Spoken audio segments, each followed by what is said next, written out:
안녕하세요. 오늘은 그린책 테라피 두 번째 시간입니다. 네, 오늘은 불안에 대한 이야기를 좀 다뤄볼까 하는데 제가 불안. 제목을 불안의 긍정적인 힘이라고 한번 정해봤어요. 보통은 불안하면 사실은 이거를 긍정으로 생각하는 게 쉽지가 않고 잘 좀 그렇죠. 매칭이 안 될 것 같거든요. 빨리 모면하고 싶지. 네, 어떤 상황이 불안하세요? 제가 이제 질문을 한번 해봤어요. 네. 그럼 이제 이런 답변들이 나오는데 권고사직을 당할까봐 불안해요. 좋은 부모가 못 될까봐서 하는 일이 잘 안 될까봐 사업이 망할까봐 병이 생길까봐 죽을까봐 불안해요. 이제 이런 이야기를 하시거든요. 그렇죠. 대표님은 혹시 어떨 때 좀 불안함을 느끼세요? 3년 전에 아버님께서 갑자기 시한부 선고받고 돌아가신 경험 이후로 가끔 악몽을 꿔요. 제가 아버님하고 동일한 암으로 진단을 받아서 죽음을 준비하고 막 이런 안 좋게 깨는 경험이 있고 그래요. 그러니까 이런 불안의 그런 내용들을 살펴보면 대부분은 아직 우리가 오지 않은 좀 미래에 대해서 상상하고 미래에 좀 걱정하기 때문에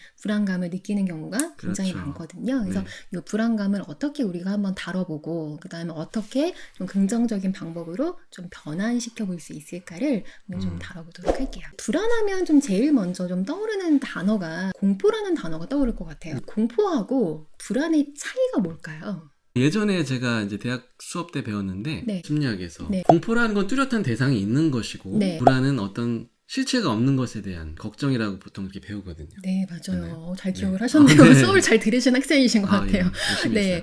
그 이제 하이데거라는 독일의 굉장히 아주 하이데거. 유명한 철학자가 공포는 좀 명확한 대상이 있다. 불안은 그 명확한 좀 실체가 없다라고 이야기를 했어요. 그래서 네. 보통 공포 영화라고 하지 불안 네. 영화라고는 안 하잖아요. 그쵸. 공포는 굉장히 간단하게 대상이 명확하기 때문에 그거를 그냥 없애버릴 수 있어요. 네. 예를 들면 고소공포증 있을 수 있잖아요. 그렇죠. 네, 그런 사람들은 그냥 높은 데 안 올라가면 돼요. 그리고 어떤 특정한 모양이나 곤충 뭐 이런 것들을 무서워하는 경우가 있는데 저도 개인적으로 바퀴벌레가 저는 되게 공포스럽거든요. 그렇죠. 내 집에 뭐 바퀴벌레가 있지도 않지만 그냥 생각하면 되게 무서운 존재거든요. 네. 특정 모양의 공포를 느끼고 있다면 그걸 안 보거나 그냥 없애버리면 끝나요.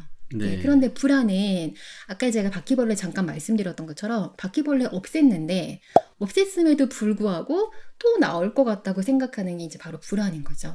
이 불안에 내가 마음을 어떻게 다스리느냐에 따라서 다스릴 수도 있고 그 다음에 이 불안 때문에 괴롭게 살 수도 있겠구나. 네. 좀 알 수 있을 것 같아요. 공포와 불안 얘기하셨는데 지난번에 얘기했던 우리 아이의 공포 거미가 나오는 그림책을 보고 막 엉엉 울었던 네네네. 그 겁 많은 아이를 어떻게 공포를 좀 다뤘는가에 대해서 그림책을 가지고 좀 한번 사례를 말씀드릴게요. 네. 너무나 유명한 그림책이죠. 네. 예, 슈렉이라는 그림책입니다. 윌리엄 스타이그의 대표작이라고 할 수 있는데요.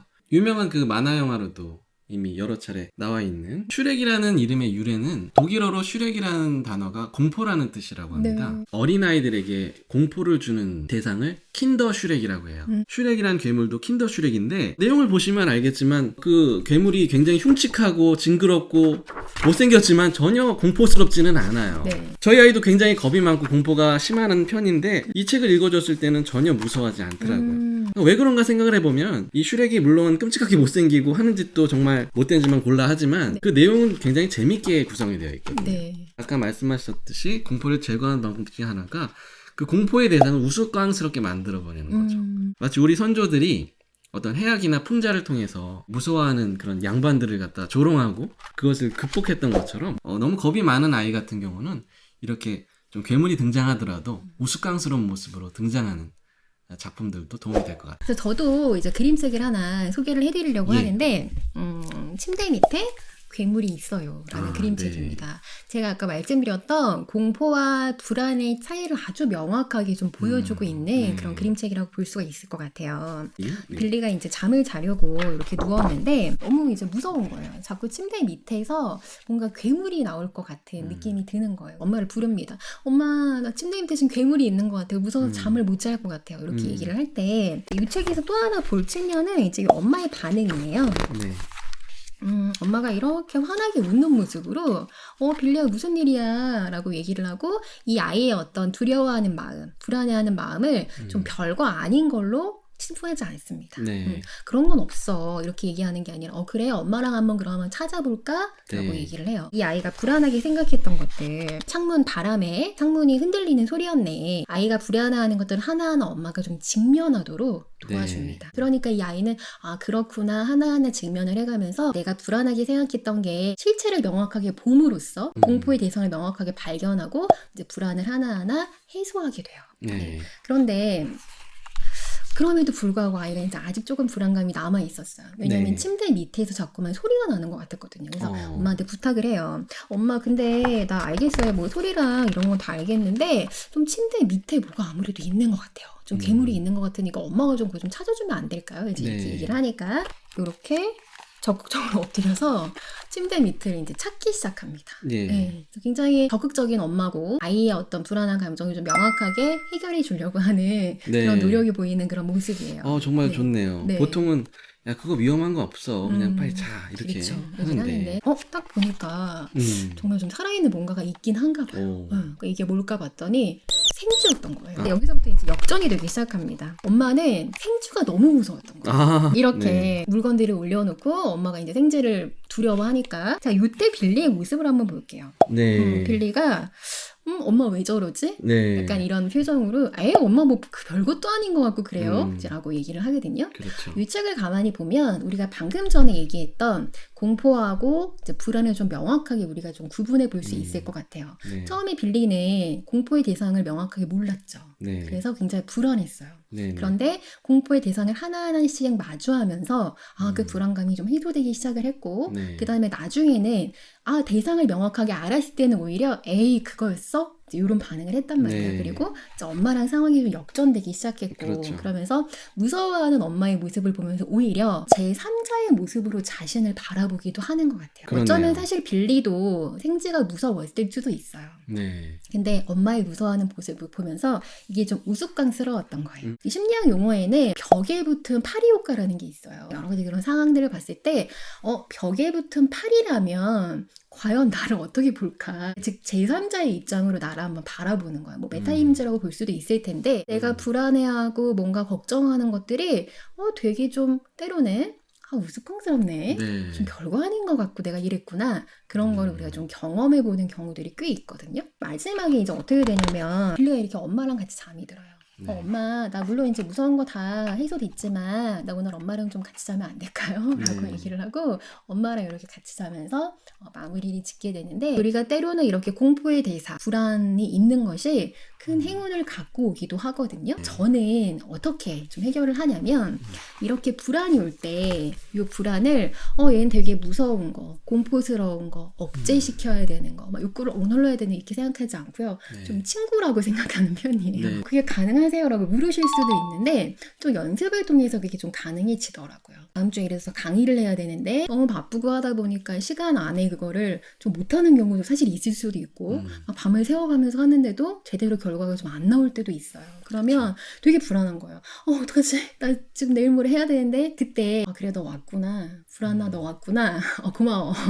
너 때문에 내가 저렇게 긴장해서 이거를 할 수 있었어. 저도 정말 공감하는데 제가 악몽 얘기했잖아요. 그래서 저는 오히려 자주 검진을 더 하게 됐어요. 아버지와 같은 병에 걸리면 어쩌지? 이렇게 걱정만 하는 게 아니라 어떻게 하면 효과적으로 병을 예방할 수 있는지 네. 또 공부도 하고 건강관리를 더 잘하게 되더라고요. 네. 네. 어떻게 보면 이것도 이제 내 어떤 불안해하는 실체, 공포의 실체를 마주하는 거잖아요. 그렇죠. 그래서 이 블랙독이라는 책도 좀 비슷한 맥락이에요. 예. 네, 이 블랙독도 밖에 괴물 같은 개가 있는 것 같아서 굉장히 두려워했는데 막상 그 강아지를 이렇게 마주하니까 너무 작고 귀여운 강아지였거든요. 그래서 제가 이 불안이나 좀 공포를 극복할 수 있는 또 하나의 팁을 하나 좀 말씀을 드릴게요. 네. 저는 이제 감사일기를 쓰는 편이에요. 예전에는 많이 썼는데 안 쓴 지 네. 너무 오래됐는데요. 어떤 불안한 상황이 있었을 때 불안이 치중하는 게 아니라 불안함에도 불구하고 좀 감사할 일이 뭐가 있을까를 한번 찾아보는 그런 시간들을 좀 가져보시라고. 자꾸 긍정적인 기억들을 네. 리마인드하면서 불안한 것들을 네. 떨쳐버릴 수 있겠네요. 네. 병원에 뭐 갔다고 해볼게요. 그래서 굉장히 좀 불안한 마음이 있을 때 이거를 한번 좀 감사로 전환을 해보면 좀 어떻게 전환을 해볼 수 있을까요?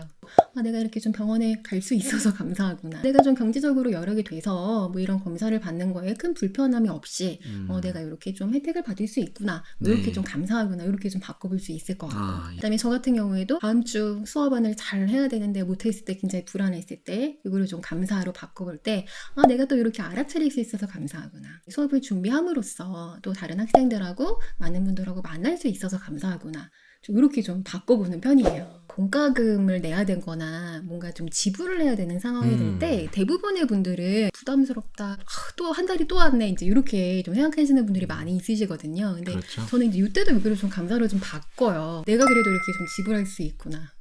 감사하다. 이렇게 바꿔보다 보면 불안한 마음, 또 공부스러운 마음이 해결이 되는 경우도 굉장히 많은 것 같아요. 저 같은 경우는 교통 위반 딱지가 몇 개나 날라올까 불안했는데 낼 수 있어서 감사하다 이렇게 생각하면 네. 좋을 것 같아요. 네. 작가님 이번에도 제가 불안을 극복하는 음악에 대해서 한번 소개를 해드리고 싶어요. 제가 음악 전문가는 아니지만 나름대로 중학교 때부터 클래식 음악을 굉장히 좋아했거든요. 러시아 작곡가들 네. 그중에서도 특히 구소련 소비에트 시절의 작곡가들의 작품을 보면 굉장히 불안을 많이 다루고 있거든요. 왜냐하면 스탈린이라는 그 독재자와 그쵸. 같이 살아가는 사람들이 네. 언제 어떻게 끌려갈지도 모른다는 그런 불안에 항상 시달리기 때문에 작품도 네. 그런 불안이 굉장히 잘 다뤄져 있어요. 그래서 대표적으로 쇼스타코비치 같은 작곡가들 같은 경우는 내가 오늘 밤에 KGB한테 당장 끌려가게 되면은 아예 짐을 다 이렇게 쌓아놓고 소파에 누워서 잤다고 그래요. 그 정도로 불안을 많이 겪었던 사람들인데 근데 그 작품들을 보면 그 불안을 어떻게 잘 극복했는지 승리의 드라마들이 많이 드러나거든요. 쇼스타코비치 교향곡 5번 같은 경우도 그렇고 제가